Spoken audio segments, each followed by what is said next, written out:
think rash. Alonso can definitely win this Grand Prix. The Barrichello pit, so although we saw the refueling rig on for 14 seconds, clearly it wasn't always putting fuel in, because he's gone nowhere near as far as we thought he would.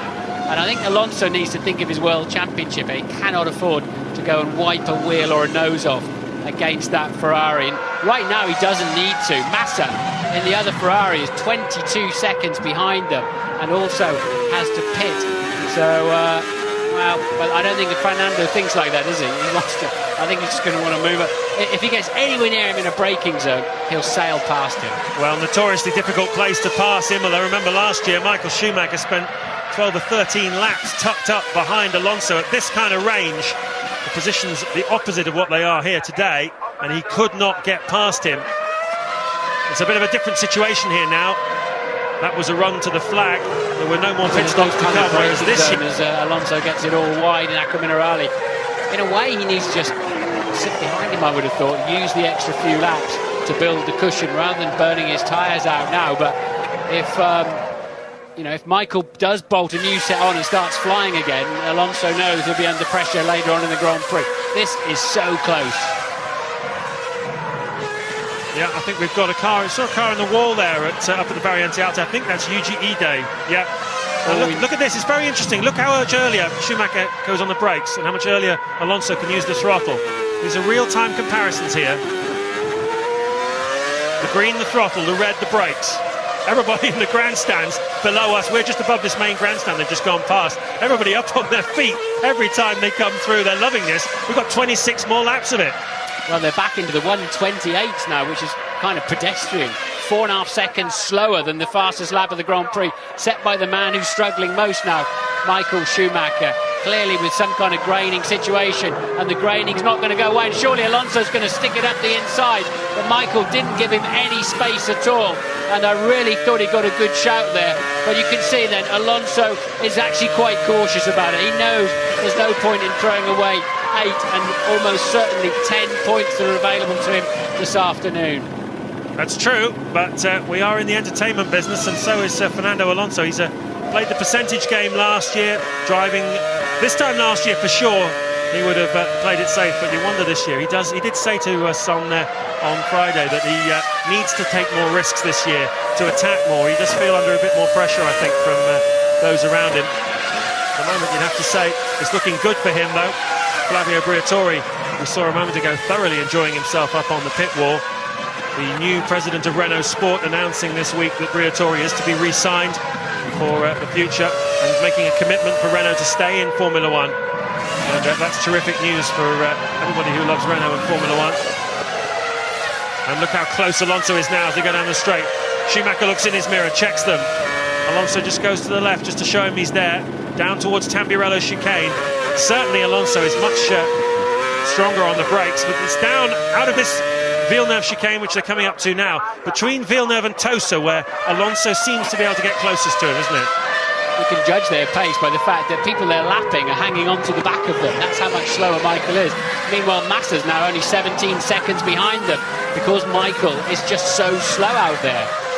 So, but it's still, remember, this is a carbon copy of last year except reverse, where Michael was the faster man, as you said, James, and couldn't remotely get past Alonso. But Alonso's only chance, I think, is a big stab down at the Tosa hairpin, the other end of the racetrack from where they are now. There's no other real opportunity. You need such a big... 4 safety cars in Australia. That meant that the engines were less stressed than they would otherwise have been. But this is a tough track on engines. 73% of the lap spent at full throttle, and it asks a bigger question of engines than any of the tracks we've been to so far this season. And well, Martin was saying that those 2 back markers are not getting dropped. Far from it. Klian and Liuzzi battling for 16th place, and they're actually slightly faster at the moment than the leading pair. And you can see that Klian is closing in on the back of Alonso. So, Ted Kravitz, what do you got? Yeah, down at Ferrari, I've asked again what the problem is with Michael, and they say there's no problem with the car, using the word car, and all the tyre guys looking very concerned, doing their nut is Michael's engineer, Chris Dyer, on the pit wall. At Renault, meantime, they haven't had to tell anything to Fernando Alonso. They know that he can manage this period of the race, and that he'll take the chance when it comes. Yeah, there's 2 things I want to see in here at the moment. One is I want to be on board with Michael Schumacher, Mr. Italian director, please. And also, we need some pit radio today to understand what they're being told out there, and to find out how the teams are coping with this and what their instructions are. Unfortunately, we're getting neither at the moment. Well, just to clarify the situation, obviously it's a local director here. Rai Television, the Italian national network, are providing these pictures to us. First 3 Grand Prix of the season, the pictures came from Bernie Ecclestone's FOM TV organisation, who also control the team radio and all the graphics that you see on your pictures. So it's up to the local director to give Martin what he wants. Unfortunately, he probably isn't listening to our commentary. He's listening to his own national broadcasters, and they're not giving us a nice onboard of Michael Schumacher or indeed of Fernando Alonso. But here we go then, 23 laps still remaining in this race, and a comfortable situation for Alonso, no doubt about it. Behind them, Massa is closing in. This is bringing the 3rd, 4th, 5th place and 6th place runners much closer to the front now, the slow pace of the front runners. Massa is now just 14 seconds behind this battle for the lead. Montoya is just right behind him. Webber is 9 seconds behind Montoya in 5th place. Raikkonen is 6th as Alonso has another look up the inside of Michael Schumacher. And is he going to have a crack at it? Oh, he's getting very close now, Martin. Very close. They're lapping in the high 127s. And they're actually holding up Clean and Liuzzi now, I think. Meanwhile, waiting to bring Massa and co back into play, because with Massa, he just brings Montoya, Webber and Raikkonen with him. Button, after his dramas, is in 7th place at the moment. Fisichella 8th in the 2nd Renault. But I just can't see any reason why Michael would be intentionally backing the pack up. I think he just doesn't. Well, I can see for myself, he hasn't got any front grip.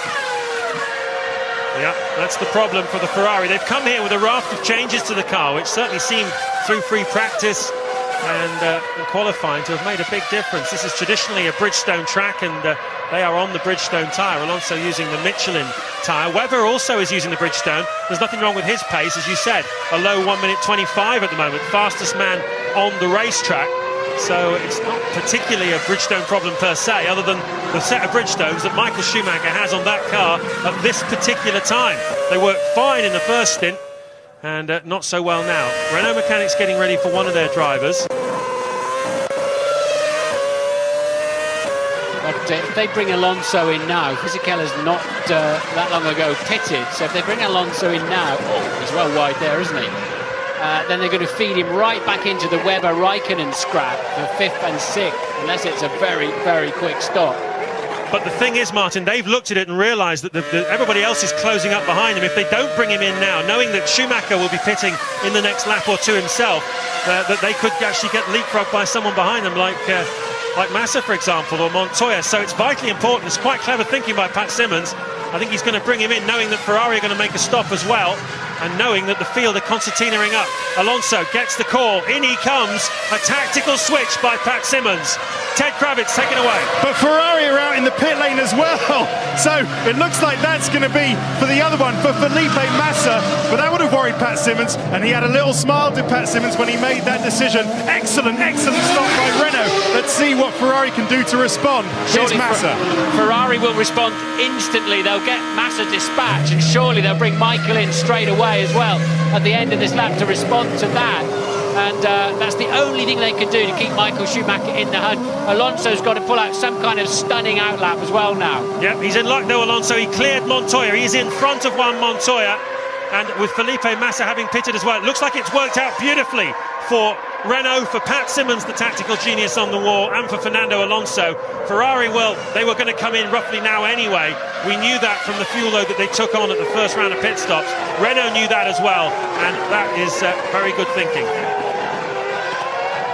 With the traffic coming up then for Michael Schumacher as well, it makes it doubly hard to overtake them, even with blue flags.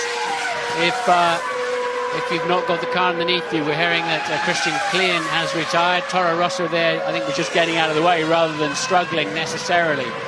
There's Schumacher running very, very wide in the exit of Rivazza 2. Will they pit him immediately? I think they will. I think they should. And I think they definitely are. It's the only thing they can do. They have to respond to the Renault pit stop. But I think this is scheduled anyway. I think this is when they were going to come in, Martin. This is lap 43, and that's roughly bang on target. So there were nothing much they could really do about it. Used tyres. So they're certainly not new fronts. It's a slower stop. Where's Fernando Alonso? Has he gone through? He's going past us now. He's not made it. Michael Schumacher's come out in front. That's the problem. If he did have to stop, then they made a tactical error, because Alonso, we think, had the extra fuel. He could have gone on for 5 or 6 laps. It's not worked out for Renault. Wow. Ferrari were bound to respond instantly to the Renault move. Wow, wow, wow. What about that? Ferrari back out in front with a different set of tyres, a different set of circumstances now. Is this set going to work for Michael Schumacher? It's always dangerous when you're line astern in a close race and you come across a back marker. You've got to hope he sees that there's a second car coming through. Michael Schumacher leads the Grand Prix then from Fernando Alonso. Lap 45 of the San Marino Grand Prix from Imola, and Michael Schumacher is leading with Fernando Alonso in second place. They've both made their stops here this afternoon, don't need to make any more. Kimi Raikkonen is third. He has yet to make another stop. Juan Pablo Montoya has just stopped and came out in front of Felipe Massa. And Jenson Button had got himself back into contention, but he's on a different strategy here this afternoon. And having had a compromised pit stop second time round, he has fallen out of contention. But it was very interesting, wasn't it, that Michael Schumacher was so slow. Alonso was tucked up behind him. We think he had about 5 or 6, maybe 7 laps more fuel in the car, but because they were going so slow, obviously Alonso was concerned about traffic. It appears that Renault made a tactical switch, bringing Alonso in, and it didn't work for them. Michael Schumacher wasn't as slow as they expected on his in-lap. Ferrari brought him in straight away after Alonso, and the traffic that Alonso encountered when he came out of the pits messed up his lap as well, and the combined result was that what should have been a leap for glory for Alonso and a smart tactical switch by Pat Simmons has backfired on them, and now Alonso has got to do the work on the racetrack. He's got 17 laps in which to overtake Michael Schumacher, and at the moment Schumacher is lapping in the mid-126s, and he seems a bit more comfortable with the car at this stage than he did in the middle phase of the Grand Prix. Yeah, I think Michael was slow right from the outlap of that second phase of the race, and he doesn't appear to have such a problem this time. So we'll see if those tyres grey enough again. Alonso, Michael already running wide though in the first Rivazza there, just trying to get the no. I think he will. I think he's just going to pick up the same problem again, James. So it's now a question of how brave is Alonso going to get to pass the Ferrari. And, when Michael was really on his back foot in the 1:28, Alonso couldn't find a way past. So not quite sure how maybe he's got to use a back marker to tuck him up with, or it's got to be Dan Deere into a corner somewhere. But is there any point when you're leading the World Championship by so much? Well, yes, let's take a look at it. He's leading the World Championship, Fernando Alonso, 28 points. Michael Schumacher has just 11, so even if they finish like this, Schumacher will take 2 points out of that 17-second margin. But, Alonso's a racer, and there's nothing he likes more than beating Michael Schumacher. He's said it on many occasions, and will he find a way through? Complete reverse then of the final part of last year's Grand Prix, when it was Schumacher trying to find a way past Alonso. This time it's the other way round. Behind them, Raikkonen third, Montoya fourth, having made his second stop. So he's played himself into contention now, and he in fact is looking a very good chance for a podium here this afternoon if he can keep Massa behind him. Fisichella is up into 6th place. I think he's probably one stopping here this afternoon, so depending on where Raikkonen comes out, Fisichella is going to possibly finish 5th or 6th here this afternoon. Ralf Schumacher's doing a good job for Toyota, currently in 7th, having just made a pit stop. Is Mark Webber coming in 8th. Jenson Button, unfortunately for him, that poor stop drops him out of the points at the moment, and Rosberg rounds out the top 10. I'll tell you what's going to happen here, I think, if my crystal ball is correct. You're going to find, in the not too distant future, 3 or 4 cars queued up behind Fernando Alonso. I think Michael's going to continue to back the pair of them right into the field. And I think it'll be Montoya, Massa, Fisichella, probably even Ralf Schumacher. We'll have to wait and see, but they're all lapping quicker than the leader. So you could well see, at least a few of those making it up to the back of the leading squabble, depending on just how bad Michael's tyres get.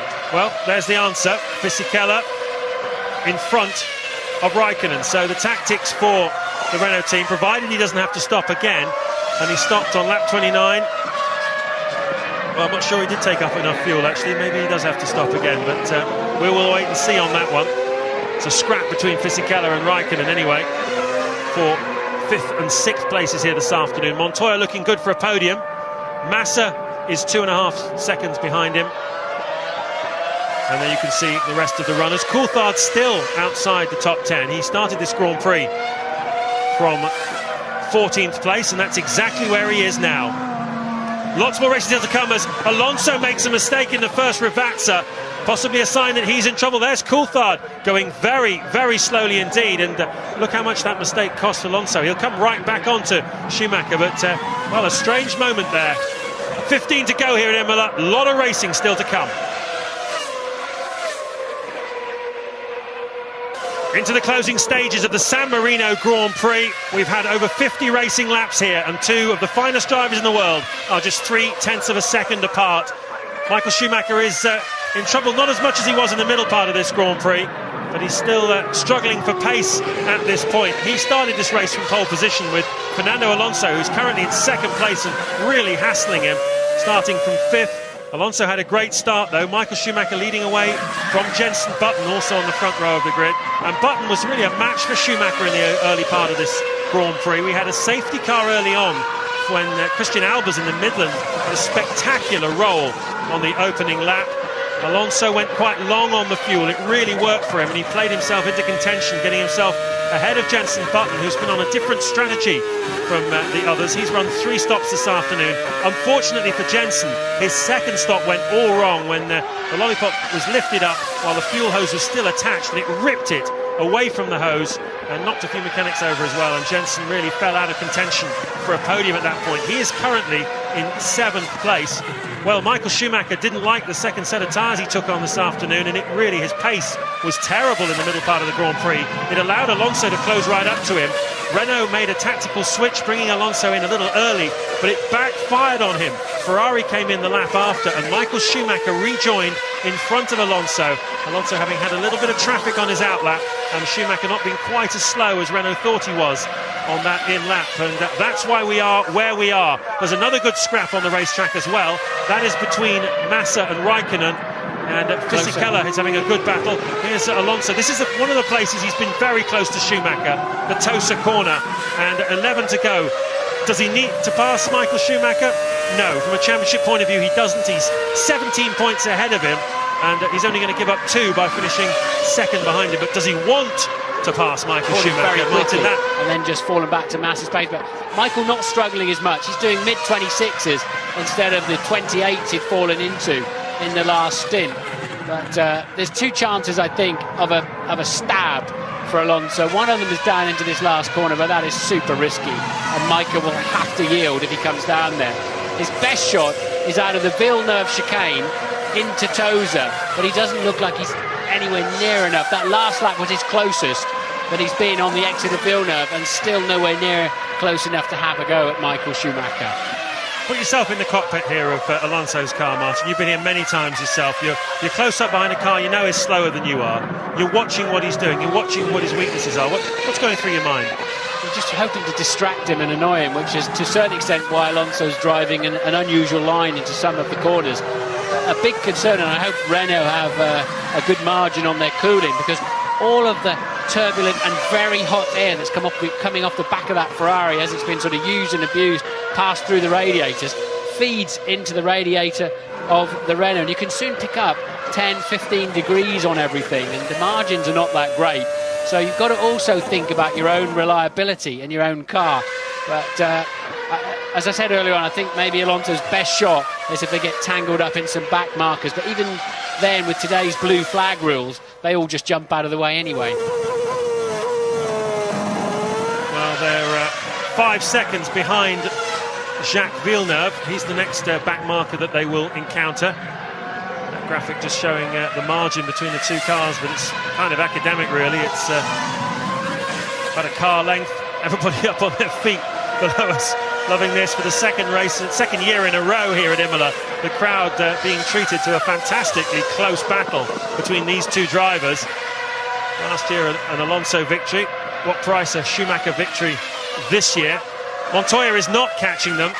He is lapping around about the same sort of pace, slightly slower, and he's currently 14 seconds behind in third place. Nevertheless, he's still 2.5 seconds ahead of Felipe Massa in the second Ferrari, and looking good for a podium here this afternoon. Juan Montoya. Kimi Raikkonen has not really played much of a role in this Grand Prix. It's certainly not helped his championship hopes at all.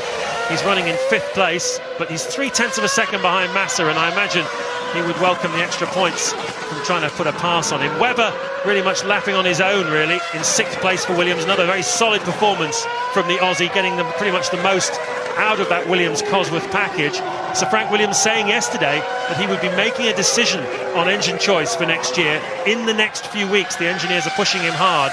They could continue with the Cosworth engine, which has certainly shown very well in the early stage of this Grand Prix, or they could switch to Toyota, which is something they discussed last year. So we'll have a decision on that in the next few weeks.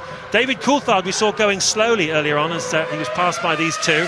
He has since retired, and Louise Goodman is now going to find out why. Yeah, it's been a double retirement for the Red Bull team. Christian Klein had to stop with a hydraulics failure, and then David, a few laps later you've had to park it as well. Yeah, we had a drive shaft failure, which had a problem getting away at the pit stop, so I ended up having to do a double pull away, so that may have caused the damage, but obviously we'll find out in the data. But anyway, we lost drive. How difficult was it for you to make any kind of impression on this race today? Yeah, we were simply not quick enough at this time, so I could make a little bit of a battle with Rosberg against the lap time, but actually I never raced anyone from the start.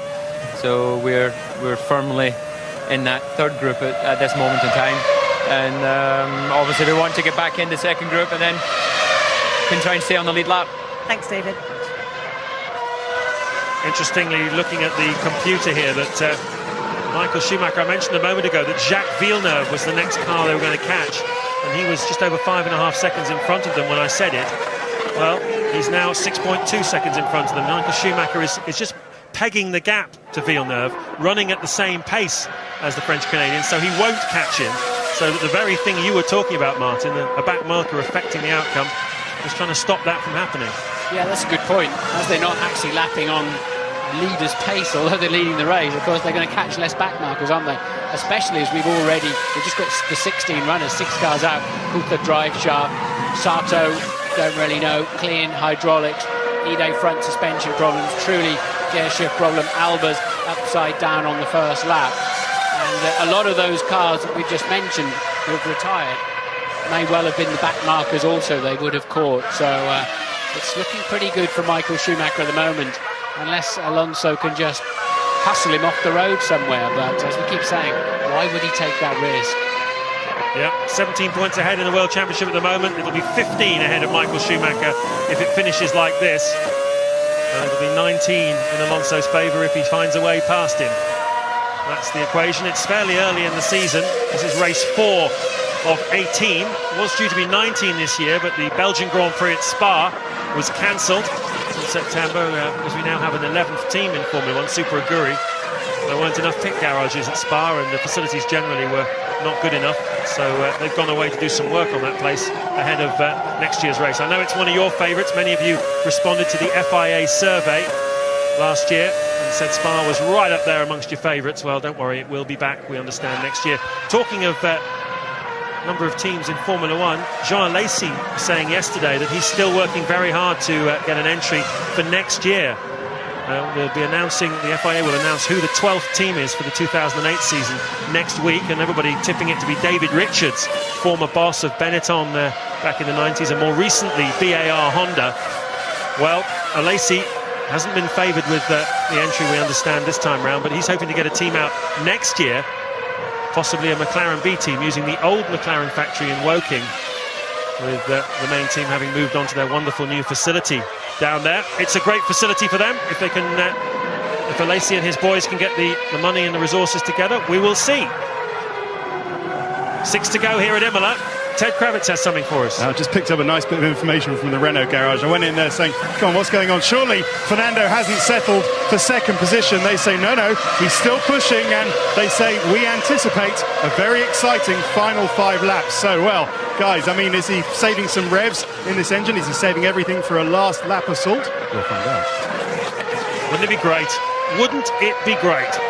The problem, at a great risk of stating the obvious, is if you arrive in the corner, say 10 metres behind the car in front of you, you've got a car that's 5 metres long, 1.8 metres wide. If the braking zone is only 80 metres long, you've got to be something like 20% better on the brakes to pass him. And, well, there's no way our two competitive Formula 1 cars 20% better than the other in the braking zone. Also, when you're in a hairpin, the guy in front is always going to be on the throttle a car length ahead of you. And these things go from standstill to 100 miles an hour and back to standstill in 6 seconds, such is their performance. So if he's a car length ahead of you before he treads on, as he treads on the throttle pedal, he's always going to be scampering off down the road. And that's why you get this concertina effect and the frustration that Alonso has at the moment.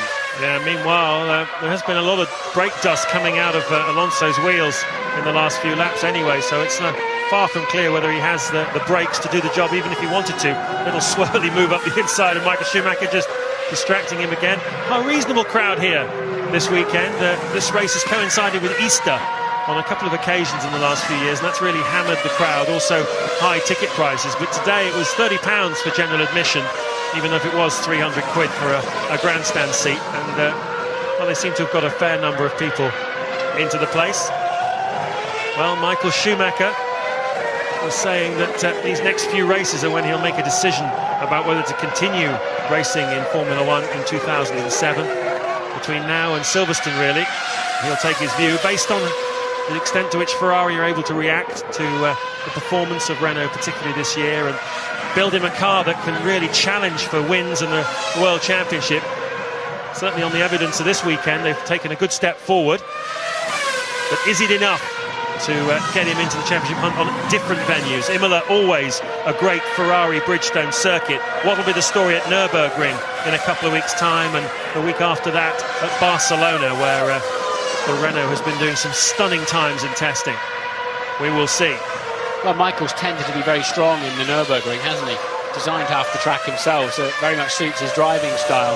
And if he can get away with it, well, why not? Oh, Alonso running very well. They just kept it out of the gravel. Got it a little bit tail happy in the middle of the Villeneuve chicane. Let's see how quickly now he closes Michael Schumacher back in. But if it's going to be a very exciting last 5 laps, well, 3 of them have just been wasted while he then has to get back into the hunt.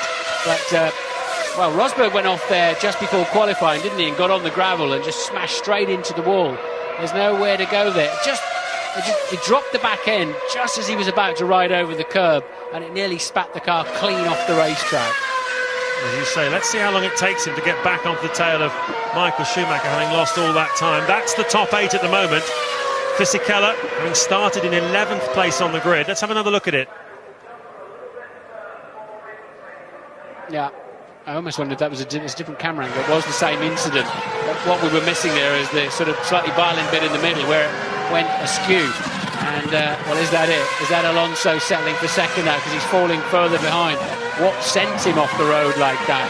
But suddenly, Michael Schumacher has got some breathing space. He's down into the 125s. The crowd now sensing he's got the job done. Yeah. They love it as well. It's been a bit of a drought. It's been 18 months since Ferrari and Bridgestone have beaten Renault, McLaren and Michelin in a Grand Prix. That sole victory at Indianapolis last year in very controversial circumstances for Schumacher and Ferrari. Only the Bridgestone runners taking part that day. 18 months ago, Suzuka 2004, the last time that they beat them. And this is going to be a sweet moment for them. And for Michael Schumacher, he's still got 3 laps to go here, and it does look as though Alonso is not going to get close enough to him to have a crack at the end. Alonso losing Alonso losing the back end again in Acqua Minerale, and I suspect that could be game, set and match for Michael Schumacher now. Alonso will realise he just doesn't appear to have the grip. He's been squirreling around, hasn't he, in the turbulent air of that Ferrari for, 30 laps now? And although he's had a set of tyres changed in that period of time, but suddenly that Renault has become very pointy indeed. So what exactly is the problem then? Why is he flying off the road a couple of times? It looks to me as if the rear tyres are just giving up a little bit, and it's and especially as you keep running wide, you pick up dirt in the tyres. It takes you a couple of laps, and it just takes you a couple of laps to get the thing underneath you again, and a confidence as to where the car really is and why it let go on you. So Alonso then, it looks okay. I don't think he's got a major problem, but he suddenly made 2 errors in 2 laps, and they're both straight into the 125s. Michael had a little bit in his pocket in case there was a final charge from Alonso, but he's kind of ruined that. Well, you would have put your house on Alonso winning this Grand Prix in the run-up to the second round of pit stops. He was so much faster than Michael Schumacher. He had plenty of fuel in the car to go further than him. Schumacher was very, very slow. They were getting backed up towards the rest of the field. Renault made a tactical switch, and it didn't work for them. And that was the turning point of this Grand Prix. And, well, there'll be an awful lot of talk, I'm sure, with Steve and Mark Blundell, and they'll be finding out exactly what that was all about after this Grand Prix, so stick with us for that. And also you can follow the story later on the ITV F1 website as well, because that for sure is the story of the 2006 San Marino Grand Prix. Now there is a back marker looming up, but Alonso's put himself out of position now. He's not going to be able to try and make use of it.